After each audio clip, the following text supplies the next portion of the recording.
వేడి వేడి అన్నంలో పక్కన ఎర్రగడ్డ ముక్కలు, పచ్చిమిర్చి ఇలా చేసిన ఈ రెసిపీని కొంచెం తీసి ఈ వేడి అన్నంలో వేసి 1 స్పూన్ నెయ్యిని వేసుకొని మిక్స్ చేసుకొని తింటుంటే అబ్బబ్బబ్బబ్బా! చెప్తున్నాను కదండీ! చాలా టెంప్టింగ్‌గా ఉంటుంది ఈ రెసిపీ మాత్రం.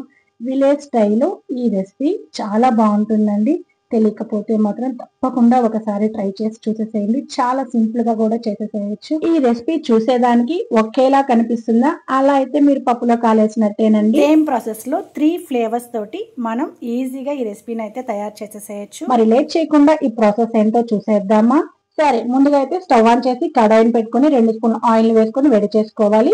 పీల్ ఆఫ్ చేసుకున్న తెల్లవాయిని ఈ విధంగా రోస్ట్ చేసేసుకోవాలండి. కారానికి సరిపడా ఎండుమిరపకాయలని, పచ్చిమిరపకాయలని కూడా రోస్ట్ చేసేసుకునేసేయండి. ఇలా రోస్ట్ అయిన తర్వాత తీసి వీటిని పక్కన పెట్టేసుకుందాము. ఇప్పుడు అదే నూనెలో ఒక 2 పెద్ద ఎర్రగడ్డల్ని కూడా ఈ విధంగా వేయించేసుకోవాలి. అదే నూనెలో కరివేపాకుని కూడా వేయించి పక్కన పెట్టేసుకొని ఒక 2 టమాటాలను కూడా కట్ చేసుకొని వేసుకోవాలి. ముందుగా ఉడికిచ్చిన ఉల్లగడ్డని కూడా చక్కగా ఆయిల్లో ఫ్రై చేసుకోవాలండి. ఉల్లగడ్డని ముందుగా ఉడికించటం వల్ల ఆయిల్ అనేది తొందరగా వేగిపోతుంది.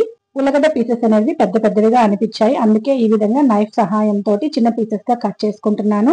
ఇలా టమాటా అనేది వేగిన తర్వాత చక్కగా పీల్ ఆఫ్ అయితే అవుతుందండి. చూస్తున్నారు కదా, పైన ఈ తోలుని తీసుకోవటం వల్ల టేస్ట్ అనేది చాలా బాగుంటుంది. వేయించుకున్న టమాటాని ఉల్లగడ్డని కూడా పక్కన పెట్టేసుకుందాము. ఇప్పుడు మనం వేయించుకున్న వాటన్నింటినీ కూడా ఒక ప్లేట్ లో అయితే వేసుకొని వీడియోలో చూపిస్తున్న విధంగా మొత్తం కూడా స్మాష్ చేసుకోవాలండి.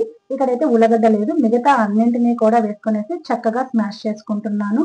చేతితోటి మొత్తం కూడా స్మాష్ చేసేసుకోండి. చూస్తున్నారా, మొత్తం స్మాష్ చేసిన తర్వాత తగినంత సాల్ట్ ని కూడా వేసేసి మిక్స్ చేసేసుకోవాలండి. ఇలా మిక్స్ చేసుకున్న తర్వాత ఒక పెద్ద ఎర్రగడ్డని చిన్న పీసెస్ గా, అలాగే ఒక చిన్న కట్ట కొత్తిమీరని కూడా పీసెస్ గా కట్ చేసి మొత్తం మిక్స్ చేసేసుకోవాలండి. ఇలా మిక్స్ చేసుకున్న ఈ మిశ్రమాన్ని వీడియోలో చూపించిన విధంగా చేతిలో కొంచెం కొంచెంగా తీసుకొని ఒక 3 ఉంటలుగా మనం తయారు చేసి పక్కన పెట్టుకోవాలండి.